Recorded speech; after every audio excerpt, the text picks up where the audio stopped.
I am live. What's going on, everybody? Welcome to After You Read the Rift. Real quick, want to make sure that you guys can see me in the chat.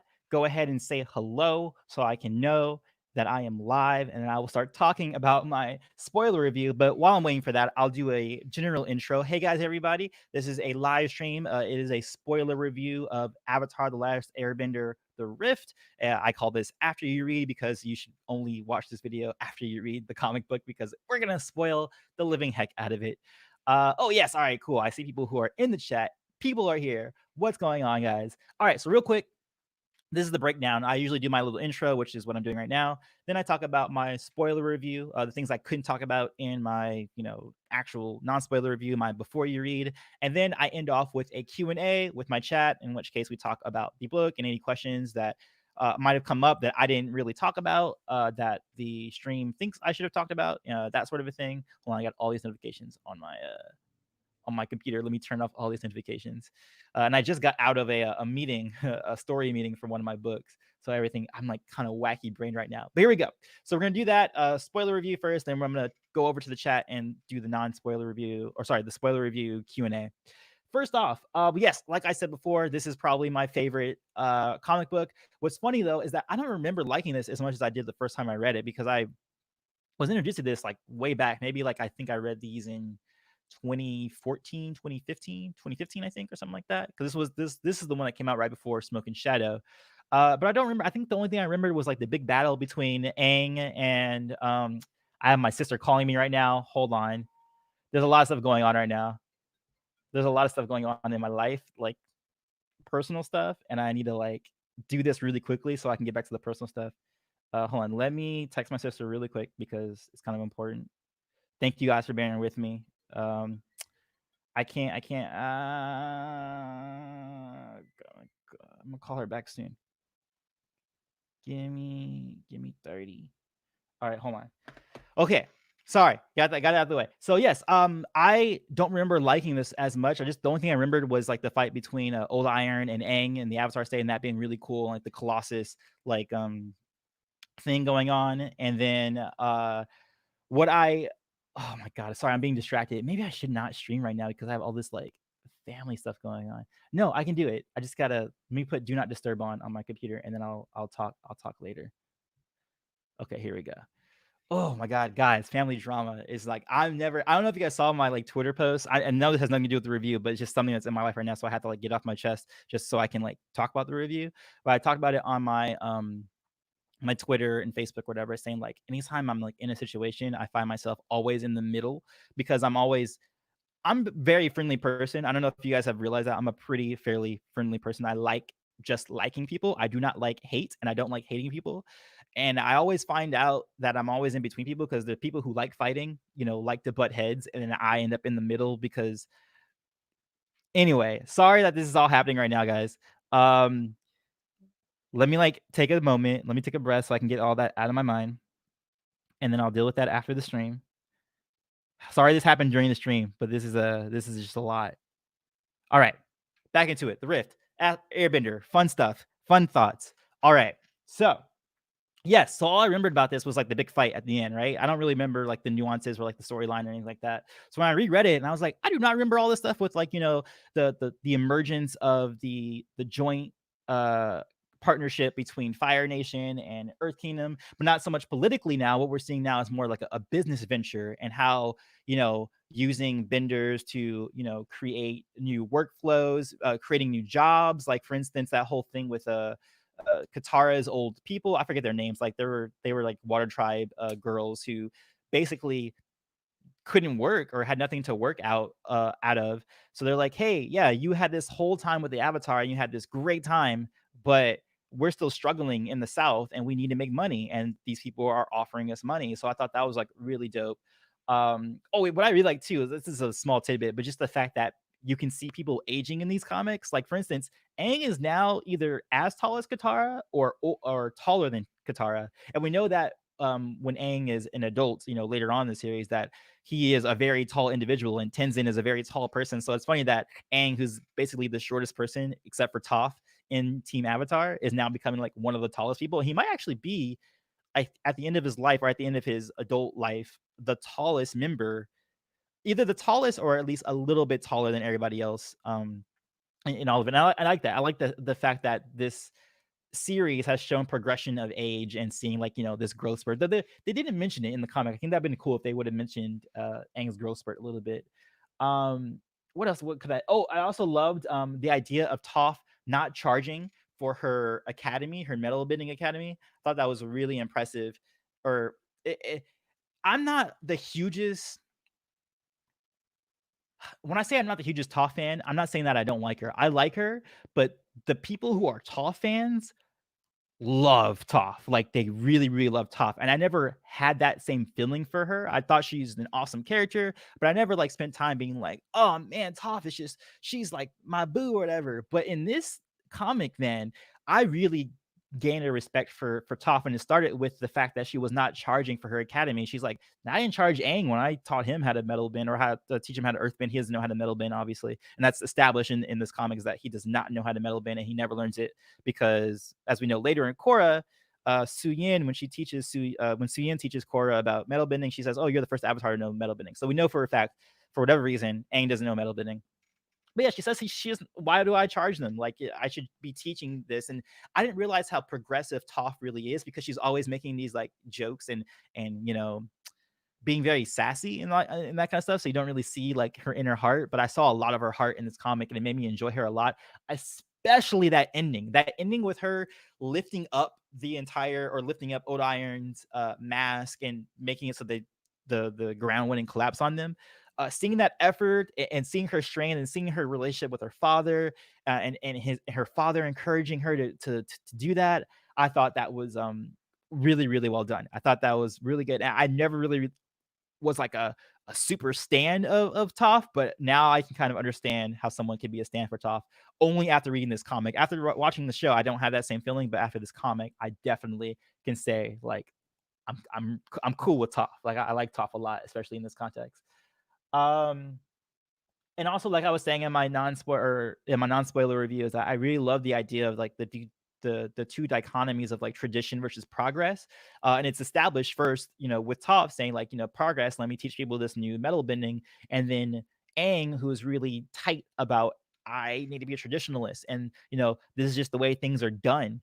And then that like triggering Toph, because that's what her parents were always talking about. Like, this is just the way it's done. It's just the way it's done. But it's like, why? And I always liken this to, I don't know if you guys follow Robert Rodriguez. He's a film director, really famous in the 90s and the early 2000s. You might know him from being the director of Spy Kids, because that's kind of like in our generation. But also he's done like, some adult stuff as well, like Machete, and from Dusk Till Dawn. I think he was part of that. And then, all that stuff, a Grindhouse and all those other movies. But he always talks about in his interviews about the idea of tradition, like, because he's always very revolutionary about how we should do film and how we should think about film, especially when we were in between the film and digital age and embracing digital. And he was saying, like, his grandma, or like the idea of like his family would always cut the ends of their pork chops or something like that, so that they could cook it. And then, like, I think at one point he finally asked, like, why do we do that? Why do we cut the ends of the pork chop before we cook it? And then the mom's like, I don't know. And then they go to the grandma and they're like, I don't know. And then they go to the great grandma and they're like, oh, the reason I cut off the ends of the pork chop is because it didn't fit into the pan that I had at the time. So, whenever I had the pan there, I would cut off the ends, and then, it would fit and I could cook it. And they're like, oh, that was the reason. So we don't actually have to cut off the thing. So, like, the idea that traditions don't always have good backing. And that's kind of the thing that Toph is challenging here. Because, like, Aang's just like, yeah, we every year we come here and we pray to the statue, and then we have like a picnic and we eat tofu. Why? I don't know, but it's just what we do. So, like, there's a two sides to that coin, right? About whether or not to uphold traditions, because it is a good reason why they were doing that, is because it was placating to Old Iron and making sure that he wouldn't come back and like destroy the town. But then not knowing why you're doing it is also detrimental as well. So, like, any kind of tradition, like, I would say in life in general, I'm very much about that. Like, in terms of it's like religion or science or anything like that, or spirituality, it's always question it. Just always be questioning. Like, always ask the questions of why are we doing this? Why is this a tradition? Why is this the norm? And I think that helps people become more tolerant. It helps people become more well-rounded and more empathetic. I feel like, and I think that this story does a really good, and that's probably why the story hits me so hard, is because these kind of themes are brought up in this kind of thought process, and I like stories that make me think in that way, not just like, oh, a really cool action scene, or oh, I really like, really funny. Although that's all the case, like the action in here is great, the Sokka moments and all the funny bits are great, but what really hits me is when you have these, clashing ideologies and thought processes that can be translated to the real world. I thought all of that was really great, and to see that neither Aang or Toph are necessarily wrong. I mean, I could say personally, I would say Aang is a little bit wrong for upholding a tradition that he did not know the origins of, and we do that a lot in real life. That we uphold a lot of traditions and just things that are just like that's just the way it is. But it's like, why don't we question why that is? And I love that about this comic so much. Sokka, I put a note here. I said Sokka never changed because I've been loving, again, same thing with the way with Toph, with Sokka. I've never really been a huge Sokka fan either. Like, I mean, I liked him, but I never was like, yeah, like, Sokka, he's the best. But then for some reason in these comics, I don't know what it is, but like he's just been on point for me, and I've just been really enjoying every scene that he's been part of. Um, oh, and also I like the idea because talking about Aang and tradition. You can definitely see how Tenzin is definitely Aang's son, and how Aang kind of implanted the seeds of what Tenzin becomes, because Tenzin's very dogmatic too, and very like close to the chest about the tradition of airbending, and just upholding everything and making sure everything is pure, but not really being about progress. I'm sure that's probably a big issue why he butted heads with Lin when they were dating back in the day. I'm sure they couldn't mesh in the same way that Toph and Aang don't really mesh all the way. Like, yes, of course they're best friends, they will fight for each other, which is great. I love that idea because after they had their fight, there was a point where the rough rhinos came up, and then they were like, oh well, forget about our fight. We're now a team now. We're fighting together. I think all of that was done really well.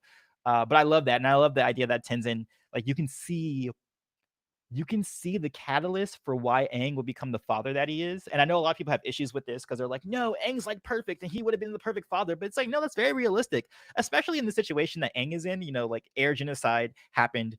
You have one airbending son. The whole future of your entire people are in one person. You're gonna definitely kind of put your other kids to the side. Like, that's a natural thing. That's not something I think we can fault Aang for. I think that's just something A, realistic, and B, is like the only option. Like, you have to impart before you pass away. You need to impart as much of your knowledge as you can to this person so that he can maintain everything. Then that's the reason why Tenzin has come out to be very Aang-like, in that he's like, no, I must uphold tradition, because he's feeling that same pressure. And it's a lot of pressure to have, but I understand. I understand where it's coming from. Oh yeah, I thought that Jingbo was like a little Milo. Like, Jingbo is one of the air acolytes, and he's like so wacky and zany and stuff like that. And he seems like the type that would, like, actually be into eating meat, not being a vegetarian. I think that that would be really cool. But yeah, I don't know if that happened for anybody else, but Jingbo I thought was totally like a little Milo for me from Korra. And also, I thought that because of course in the second book we get the idea of the cabbage guy showing up, and then he gives him the cabbage cookies. I thought it'd been really interesting or very funny if Avatar had like a land, like, that Harry Potter has a land, Star Wars has a land, like, all that kind of stuff, like Universal Studios. Like, that'd be funny if, like, one of the treats you get, instead of like having butterbeer, at like Harry Potter land, you get like cabbage cookies. I feel like those might be really good. Like some sugar cookies that have like a slight tinge of cabbage taste to them. That'd be really funny. And then you have like a cabbage cart, like, in like the Avatar world. I wish Avatar was way more popular. Like, I feel like Avatar is still slightly niche. Like, I feel like specific people like it, but not everybody. And you know what? To be fair, I know I've been talking smack about the live action series and like how it shouldn't come out and how they should be doing other stories and not retreading.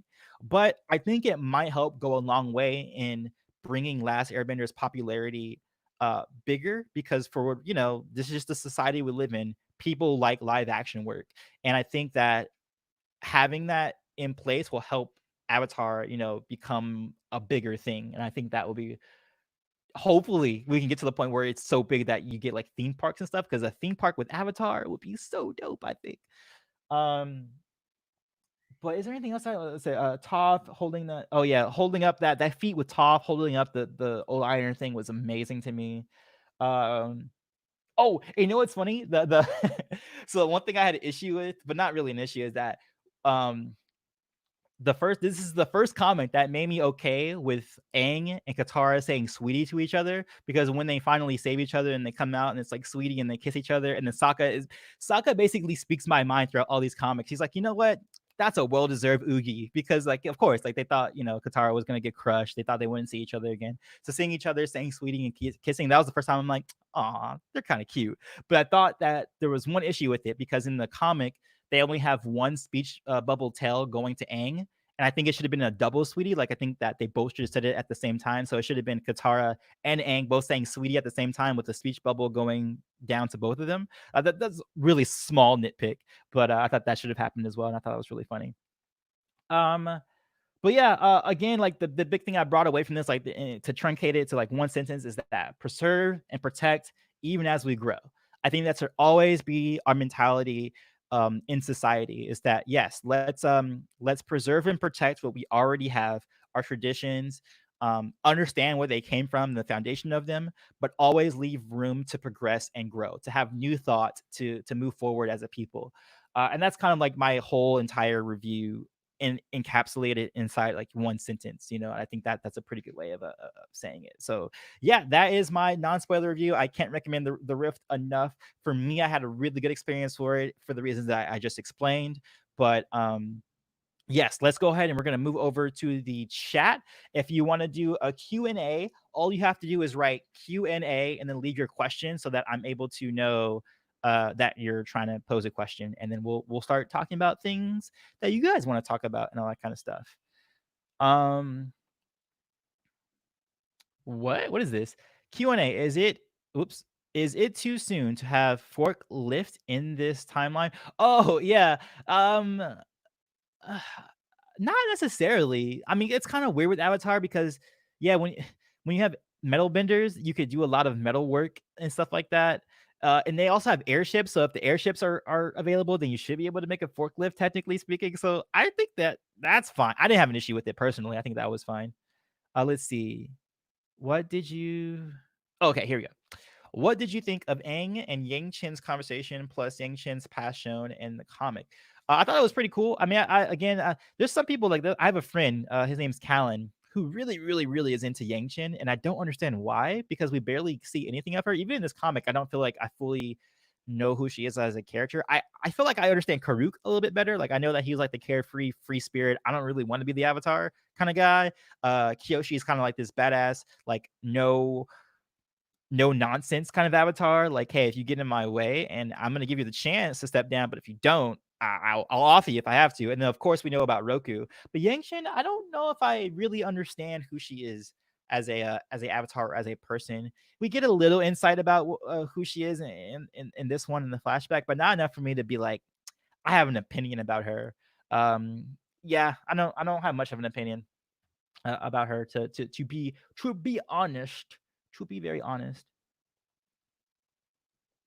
How do you feel about Aang and Katara now? I'm still not down for them necessarily. I'm just more okay with their lovey-doveyness a little bit. I mean, I still think they do sweeties too much, and they be acting cutesy too much. But I don't have like a huge issue with them. They're all right. They're all right. What do you think about Kanto being Suyen's father? Is that confirmed? Is that actually confirmed that he is the father? I don't know if that's confirmed or not. I thought that was supposed to be a mystery about who the fathers were. How did Toph fight Aang while he was in the air? She blocked his air attacks and hit him. Well, the thing that she was doing in her attack sequence is that she was just pushing out like a machine gun. She didn't actually know where Aang was. She didn't actually say, "Oh, I can hear Aang," because she can't. That's the whole thing about Twinkle Toes, that she's it's very hard for her to hear Aang, especially when he's midair.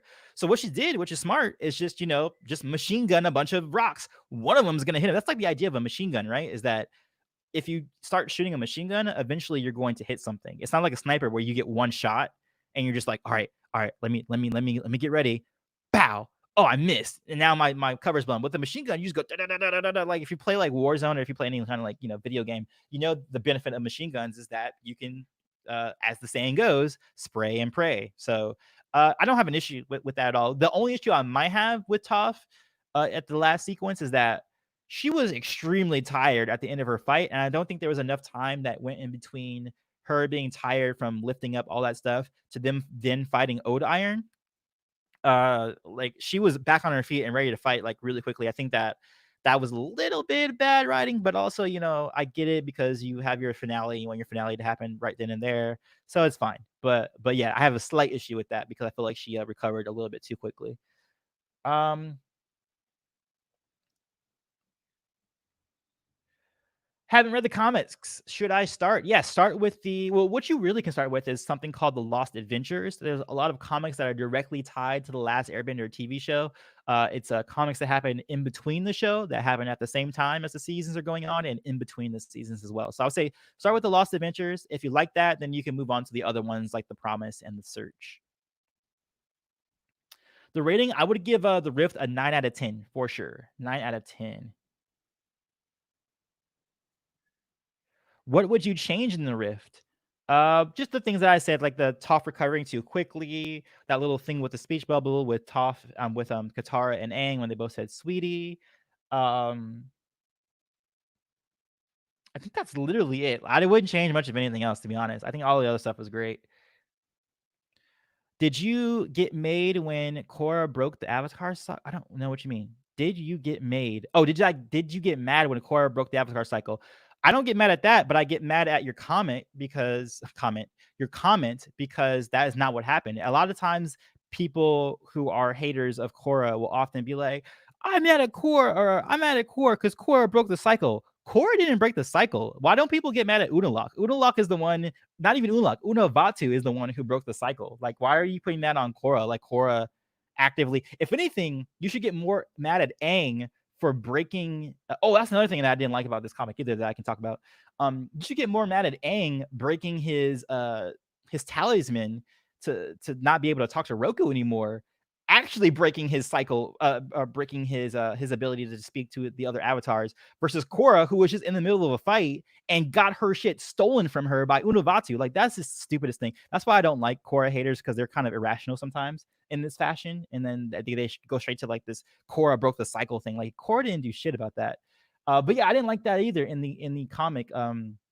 The fact that Aang was too quick to be able to rebuild the connection to Roku by just taking a piece of stone and just like, oh, here, let me put the logo. Like, I feel like something like that kind of magic would have to be a long form enchanted magic, like something that you have to like put in a fire and then have like the moon look at it in a certain way and then have it in the spirit realm to create like this perfect cast that then can speak to the avatars. That's something you just like, I'm just gonna build this all the way, and then be like, I felt like that happened too quick. So the only issues I had with some of the comic is the pacing and it happening, some of the things happening too fast, like Toph's recovery and being able to connect to Roku instantly, and that sort of a thing. So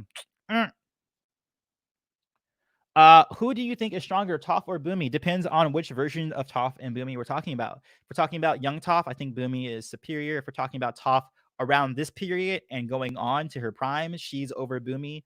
If we're talking about old Toph, I think old Boomy beats old Toph. So basically, I put Boomy over old Toph and young Toph, but middle-aged Toph over Boomy. Q&A, I feel as though the interactions with Zuko and the rest of the gang, not including Aang, are very limited, in particular with Katara and Toph. Do you think the same? Katara and Toph, are you talking about the comics? I can't tell if you're talking about the comics or you're talking about in general. Remember, everybody, these questions have to be related to comics. But if you are talking about the comics, I don't think when you have so many characters, so many cast members, you can't have everybody interact with each other. And also, I don't know how the other comics are going to go, because after Spoken Shadow, I didn't read the comics. So I don't know what happens in North and South. I don't know what happens in Imbalance. So these things might be addressed. So I can't say for sure that I can agree or disagree. Though I would say I'm more inclined to disagree right now, because there's been specific plot lines. And like, for instance, this one was mostly a Aang and Toph one. So you can't have everybody interacting with everybody. There's just too much going on. You have to focus in on a certain storyline. And of course, the Promise was about Aang and Zuko, and the second one's about Zuko and Azula. So yeah, you can't have everybody interacting with everybody. So can't say I agree with that one, or that I have an issue with that. Do you think that Satoru is Suyin's father, since we never see him and we know it's constant? Yes, I was thinking about this. Possibly that he could be, but then again, I feel like Toph goes through a lot of guys. And not to say like, she's a floozy or whatever, just that I think that it's hard for her to find a perfect match for herself because she's such an A-type personality, and has very strong opinions that it's hard for certain people to interact with her. So I feel like this guy is just like a segue boyfriend. I don't think he's an in-game boyfriend. I don't think he is going to be a father to anybody. I mean, he could be, but I actually like the idea of Toph having multiple relationships before getting with the father of Suyin and Lin. Well, not both fathers because they have different fathers, but when she eventually births her children with these other men that we don't necessarily know about. So I don't know. I would prefer it if this was just a segue boyfriend because I like that realistic notion of relationships versus just people meeting someone for the first time and being like, all right, we're together forever. Like I never really into that. If Tylee and Amon had a fight, no, sorry, that's not related to what we're talking about here. Q&A, do you think Netflix should have a deal with Nick? That's not really related to the comics, so I'm going to skip that one. I'm sorry, buddy. Whoa, there's a lot of comics here. I'm like actually like really behind on the comments. Wow, I'm like really behind. Let's see. Q&A. If they make a theme park, do you think they should sell cabbage cookies? Yeah, I already said that. I think that'd be really cool. Q&A, if Aang created the air acolytes, then why didn't he teach Boomy and Kaya these airbending traditions? They could have ended up having airbending kids. Yeah, like that's a really good idea. Like Aang should have definitely still imparted, because you don't need to be an airbender necessarily to know about airbending traditions. Like you can still, obviously, like there's a ton of airbending acolytes. Like those acolytes were way more into airbending than even a typical airbender. Like when we actually see Tenzin trying to teach all the other new airbenders, it's like the acolytes are way more fanatic about it than those guys were, who are like, yeah, I don't really care about being an airbender. I just kind of like leave me alone, like that kind of a thing. But yeah, he totally could. But I'd still understand why Aang would do it, because if you see someone who is actively an airbender, you're gonna put all your attention, especially when it's the last child too, because you had your first kid who was Boomy, he's a non-bender. You're like, okay, non-bender, that's fine. I still love my kid.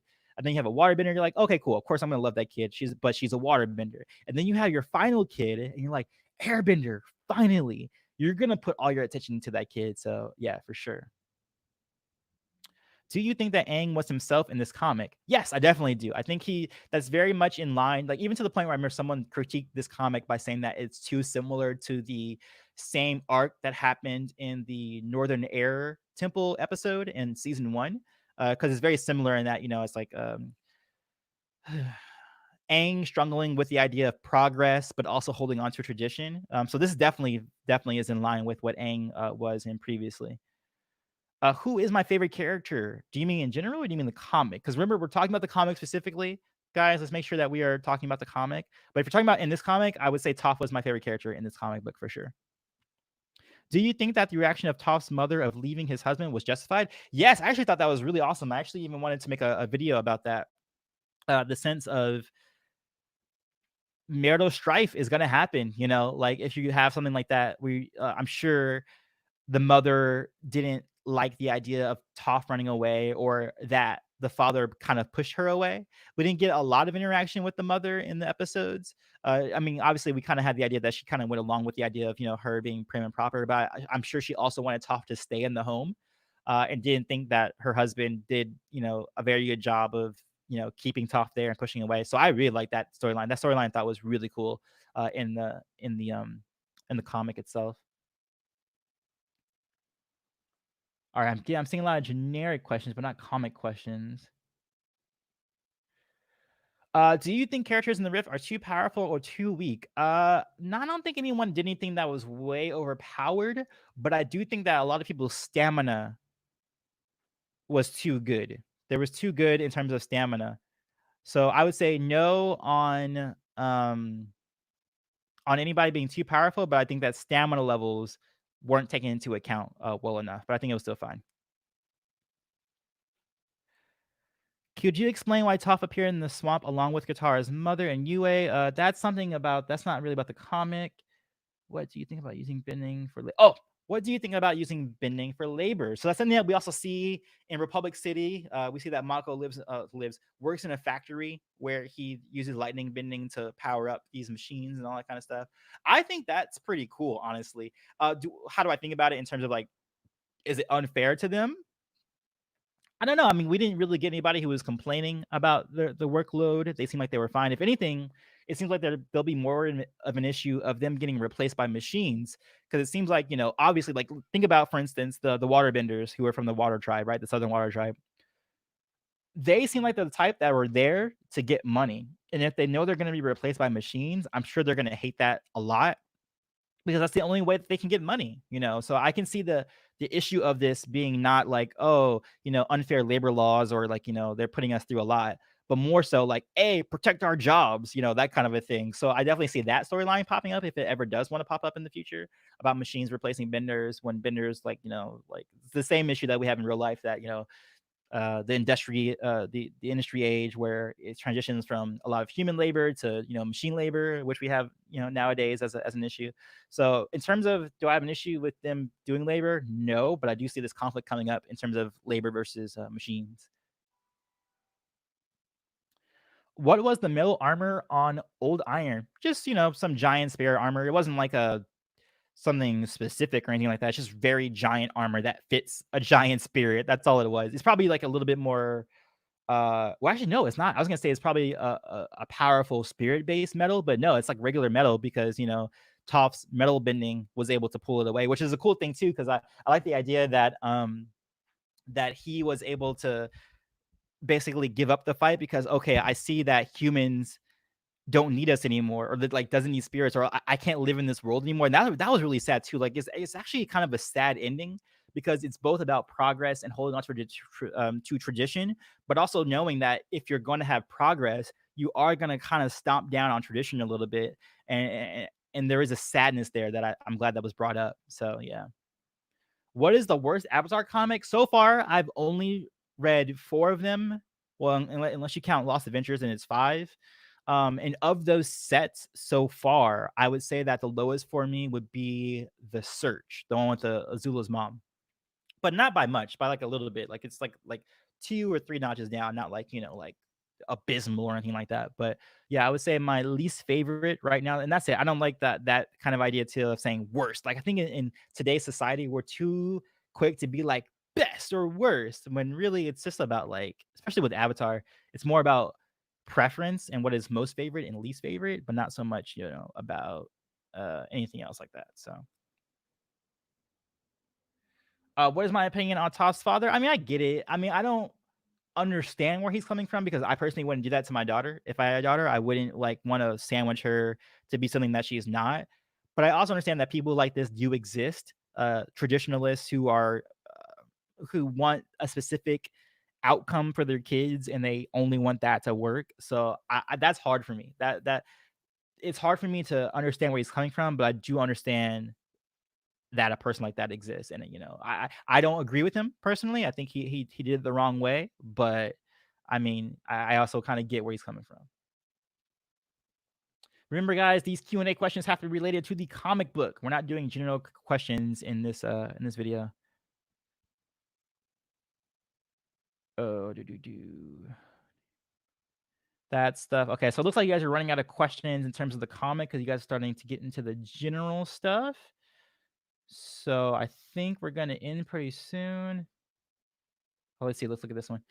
Q&A. If in the comics there were machines that didn't require skillful benders, is it a mistake that the creators made lightning bending in Korra season 1 less rare and needed for machines? Let me reread that. Is it a mistake that the creators made lightning bending in Korra season 1 less rare and needed for machines? If in the comics there were machines that didn't require skillful benders. Well, I mean, okay, so now you're trying to equate 2 different stories to one narrative. And the story that was trying to be told specifically in Korra was different from the story that's trying to be told here. And these are also in different regions. Like, the regions of where this town is and where this new partnership is happening is not the same place Republic City is in. And we can't blanket an entire statement about one aspect of the world when a world is nuanced and there's like small little things that happen. And it's like saying, like, if something happened in Los Angeles, is that same thing going to happen in New York? No, there's different kinds of people who live there. There's different kinds of mentalities. So what works or what didn't work or what transitions in one place isn't necessarily going to transition in another place. So for the example of the machines being more of a use in cultivating the earth and getting these crystals isn't going to be the same as powering up a machine with lightning. Like, it's different. I don't know if that makes sense, but it's different. So you can't really equate the two and say that one is a mistake when they're telling two different stories and two different kinds of narratives. Yeah, I mean, I talked about that a few questions ago, but I actually do feel bad for Onair, and I'm glad the story presented that it is kind of a sad thing to see tradition go away and him kind of give up, kind of going like, wow, like I've tried my best to like protect Teen Y, I forget her name, the spirit that used to live there. And just the idea that she wanted to become immortal and she actually made herself immortal, got with the guy, spent her life, and then died. And then the husband saying that I'm responsible for her death because he feels like he made her come down to become immortal and live a mortal's life and stuff like that. But then also her idea is that with spirits, none of them die. They just no energy is destroyed. It's just retransferred. So I like that idea too. But there's a sad beauty to that idea that that things that have to change, when there is change in the world, something else has to be destroyed. It is pretty sad. We will be talking about that soon, but we're not talking about that now. That is the next comic that's coming up, so that will be happening this week. That I'll be talking about that. Which comic do you recommend for people who haven't read them? I would say start with the Lost Adventures. The Lost Adventures is the first one you start with. Do you think they're going to film the comics? I don't believe so, and here's the reason. Not so much because I don't believe so for any other reason except for the aging of characters. Like, it's easier to do this sort of thing with animation because you can keep the ages consistent.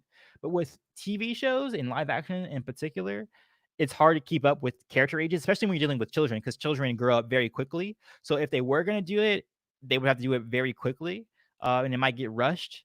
But I don't think it's going to happen because of the age of the children. Wouldn't really match up.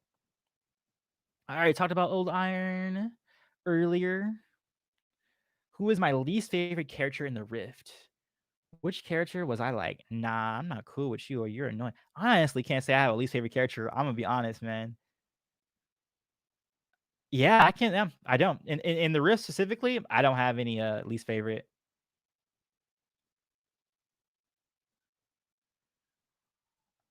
A lot of repeat questions I see that I already answered earlier. Oh, here we go. Do you think industrialization in the Avatar world moved too fast, and was it a problem in the Rift and Legend of Korra? Yes, I do think it moves too fast. I think this is the case with most fantasy works that show a very short timeline. Like we have that with Star Wars. Well, you have the opposite effect with Star Wars because you have like these expanding timelines and technology doesn't ever seem to change.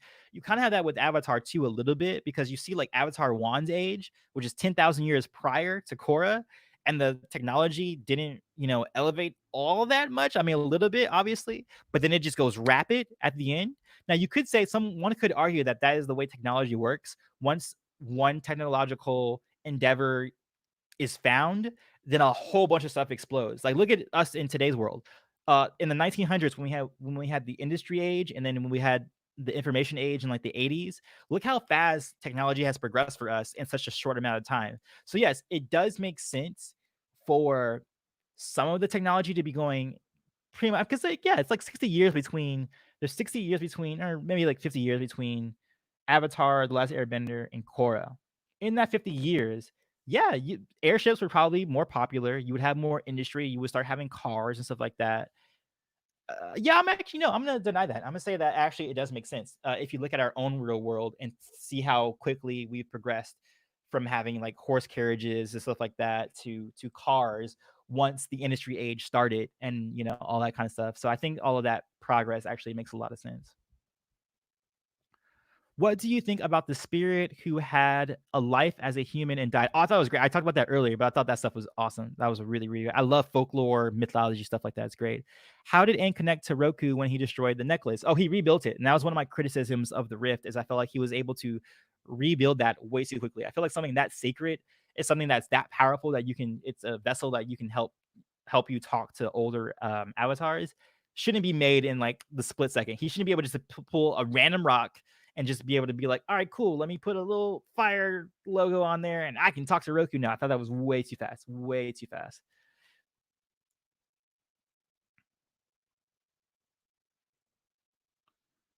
What do you think of technology? Yeah, I already talked about that. Do you think the design of everything for the cars, man? This because of rep. Yes. Oh, I noticed that too. I forgot to mention this. Thank you for putting this in the comments. So Q&A. Do you think the design of the Earth and Refinery Guards armor eventually becomes the Republic City Police armor? I do. I forgot to mention this. It actually is in my notes, and I forgot to mention it. Thank you for reminding me. But yes, I definitely think that the guards are definitely gonna be a prelude to the because their armor is exactly like the metal bending police's armor, like almost exactly. Like they have the same guards on the chest and like near their thighs and stuff like that. I thought they did great job on that one, and I definitely think I agree. I think that is definitely something that is an allusion to what the Republic City Police Force is going to be. I think the school is super awesome. I'm so glad that Toft is not forcing people to pay tuition for it. I think that's a noble effort on Toft's part. I also like the idea of the Metal Bending Academy just in general, and I like it being like a catalyst to the Republic City Police Force, all being trained, through Toft at some point until probably Toft retired, and then people were being trained by like Lin and Su Yin and stuff like that. But yeah, I think this is awesome. And also, it makes sense too because if you look at her daughters, her daughters specifically Su Yin, the idea of progress really, really filters through Su Yin in particular about being very open minded about everything. I already talked about Yang Shen. What do you think? What do you want to see? I already talked about all that stuff. So yeah, everything's kind of like you guys are asking the same question or questions I've already asked. Oh, okay, this one. I like this one. This is a good question. Very good question. Do you think that Teen High, or I forget if his Thai is it Teen High's faith and humans was correctly placed, and that they will make space for spirits in the human world? It depends. It really depends on which human you're talking about. I do think there's humans out there who are just straight up destructive and they're trash and they shouldn't have any kind of power. But then there's others, like if you look at Toph, for instance, like it's not like Toph, even though she was on the side of progress, she was doing it in a very kind way, if you know that. And I can't. It's hard because whenever you make platitudes about something or just like a statement that is supposed to just be all encompassing, it doesn't really work because it doesn't leave room for nuance. And this is kind of like one of those situations. And if not all humans are good, not all humans are going to be able to let spirits flourish and all that kind of stuff. You know what I mean? Like it's hard to say that because it's a yes and a no. It depends on the human. Because you have really good rulers sometimes, you have really bad rulers throughout history, and you have people who are on the edge of cutting edge technology who are doing really good things with it, and then people who are doing very bad things with it. So it's really hard. All right, hey, we got a donation, $2 donation from J-Lo. Off topic, but would you like more Legend of Korra comics? Yes, and we are getting more Legend of Korra comics. Right now, we just got not Turf Wars. We got something after Turf Wars, and we're getting more after that. But yeah, those are happening right now. Thanks for the dono. And also, yes, we are getting more Legend of Korra comics. And yes, I would like more Legend of Korra comics for sure. Looking for more comics here or comments that are related to the Rift comic book specifically. But I'm not really seeing much anymore. These are more general questions. I talked about the Lady Spirit's death and what I thought about that. That was very beautiful. And I think that's it. All right, cool. So yeah, that is it. That's going to answer all of today's questions. Thank you for that donation, JLo. I will see you guys on the next one, which I don't know what is my next video, but it's something Avatar related, I know. And then I'll be doing my next review is going to be on Smoke and Shadow. That should be out this week. We'll also do another Q&A and a before you read kind of thing. And maybe I'll try and somehow do a general, maybe like monthly. I'll do like a monthly update video so that we can talk about every topic, because I know there's a lot of questions I couldn't answer because I was trying to keep it focused to just the Rift. But yeah, maybe in the future I'll do a Q&A random live stream video so that we can just talk about random stuff and just anything. We just do a nice kickback or something like that. But that is it, guys. I'll see you guys on the next one. As always, peace, love, and remember, be water, my friends.